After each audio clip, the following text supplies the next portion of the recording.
صدق اللہ العظیم وصدق النبی الأمی الکریم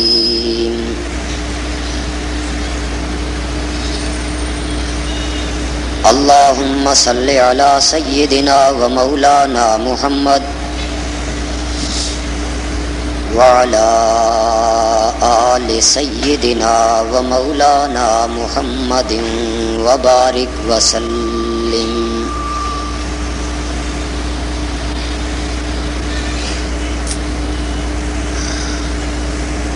ذی وقار علماء کرام،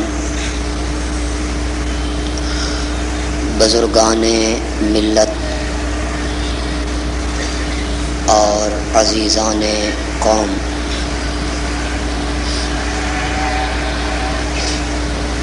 آج کا یہ پروگرام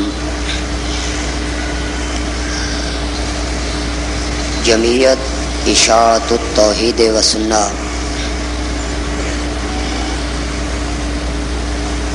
گوجرانوالا کے زیر اہتمام اور زیر انتظام منعقد ہوا ہے. 14 اگست کی مناسبت سے یہاں کے جماعتی احباب اور علماء نے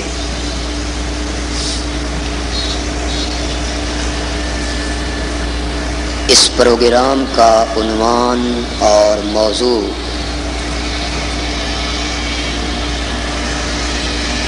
مقصد آزادی کانفرنس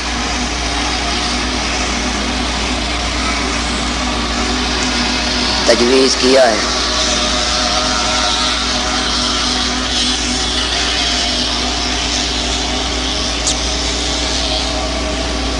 آپ بھی محسوس کر رہے ہوں گے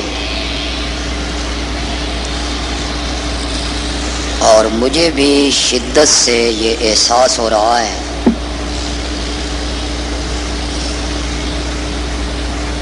جلسے کا محل وقوع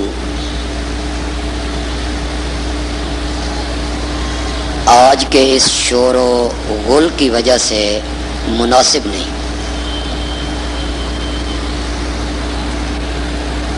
یہ پروگرام اگر کسی کالونی میں، کسی محلے میں رکھ لیا جاتا بڑے پرسکون طریقے سے آپ سے گفتگو ہوتی، لیکن آج اس مسجد کے سامنے تو ایسے محسوس ہو رہا ہے کہ بالکل ہی آزادی ہو گئی.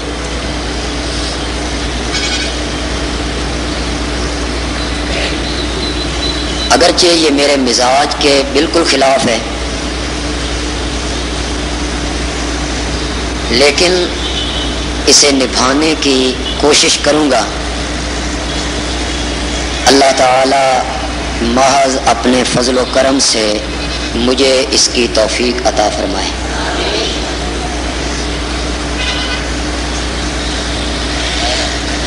اس پوری دنیا میں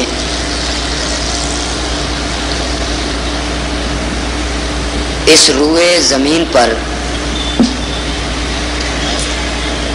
صرف 2 ملک ایسے ہیں جن کی بنیاد مذہب اور دین پر رکھی گئی ہے.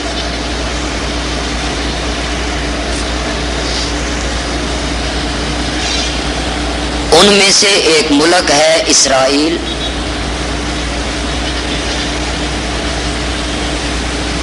جس کی بنیاد یہودیت پہ رکھی گئی، اور دوسرا ملک ہے پاکستان، جس کی بنیاد اسلام پہ رکھی گئی.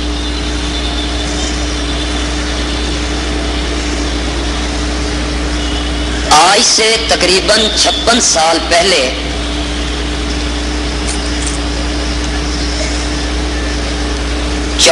اگست کو یہ خطہ آزاد ہوا، ملک قائم ہوا۔ آپ میں سے اکثر احباب کی پیدائش اس کے بعد کی ہوگی، میری اپنی پیدائش اس کے بعد ہے۔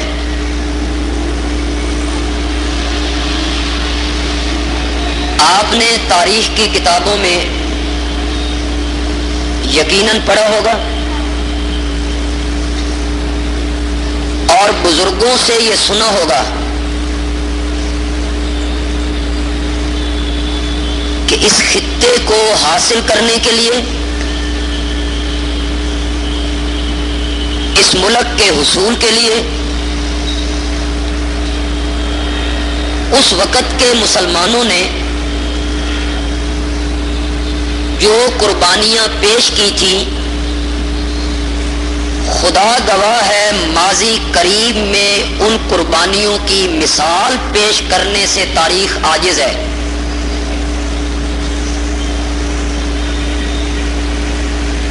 لاکھوں کی تعداد میں لوگ قتل ہوئے، تب پاکستان بنا۔ بے شمار معصوم بچوں کو نیزوں کی انیوں پہ اچھالا گیا، تب جا کے پاکستان بنا۔ بے شمار کلمہ پڑھنے والی عورتوں کی عزتیں لٹیں، تب جا کے پاکستان بنا۔ کلمہ پڑھنے والی ہماری مائیں، بہنیں اور بیٹیاں، انہیں ہندوؤں اور سکھوں نے ایک قطار میں کھڑا کیا اور لوہے کی تار لے کر ان کے پستانوں میں پرو دی گئی۔ کتنی ہماری مائیں، بہنیں اور بیٹیاں تھیں جنہوں نے اپنی عصمت اور عزت بچانے کے لیے کنویں میں چھلانگیں لگائیں، تب پاکستان بنا۔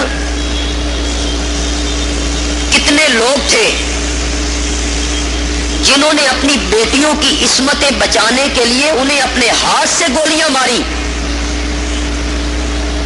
تب جا کے پاکستان بنا۔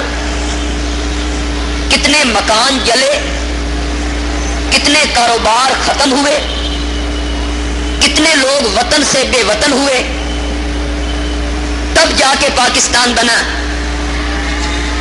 کچھ لوگ جو وہاں سے لٹ پٹ کے یہاں آئے، ان میں ایسے افراد بھی تھے جن کے خاندان کا کوئی فرد نہیں بچا، ایک آدمی بچ کے یہاں آیا،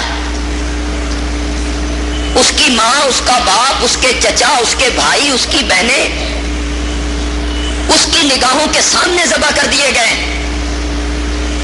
اور جب اس نے پاکستان کی سرحد پہ قدم رکھا تو اس نے یہ کہا تھا، ہمارا خون بھی شامل ہے تزئین گلستان میں، ہمیں بھی یاد کر لینا چمن میں جب بہار آئے۔ سب کچھ لٹ گیا تھا ان کا، اکیلا آدمی یہاں آیا تھا۔ آزادی کے لیے عزتوں کی قربانی، آزادی کے لیے اپنے معصوم بچوں کی قربانی، آزادی کے لیے اپنے وطن کی قربانی، آزادی کے لیے اپنے کاروبار کی قربانی، آزادی کے لیے اپنے بازو کٹوا دینا، آزادی کے لیے سہاگ کا اجڑ جانا، آزادی کے لیے ہماری ماؤں بہنوں کی عصمت دریا ہونا۔ اور آپ یہ سن کر یقیناً حیران ہوں گے اگر آپ کو اس سے پہلے اس بات کا علم نہیں، ہماری لاتعداد بہنیں اور بیٹیاں ایسی تھیں کہ تقسیم ملک کے وقت ان کو ہندوؤں اور سکھوں نے پکڑا، آج تک وہ سکھوں اور ہندوؤں کے گھر میں ہیں اور سکھ بچے جنم رہی ہیں، انہی کی ہو کے رہ گئی ہیں۔ سکھوں نے اپنے قبضے میں لے لیا، ہندوؤں نے اپنے قبضے میں لے لیا۔ اتنی قربانیوں کے بعد یہ ملک حاصل ہوا تھا۔ یہاں پڑھا لکھا طبقہ بھی موجود ہے، طلباء بھی ہیں، علماء بھی ہیں، کالج کا پڑھا ہوا طبقہ بھی یہاں موجود ہے۔ میں آپ سے یہ سوال کرنا چاہتا ہوں، کیا اتنی بے مثال قربانیاں کہ تاریخ اس کی مثال پیش کرنے سے عاجز ہو،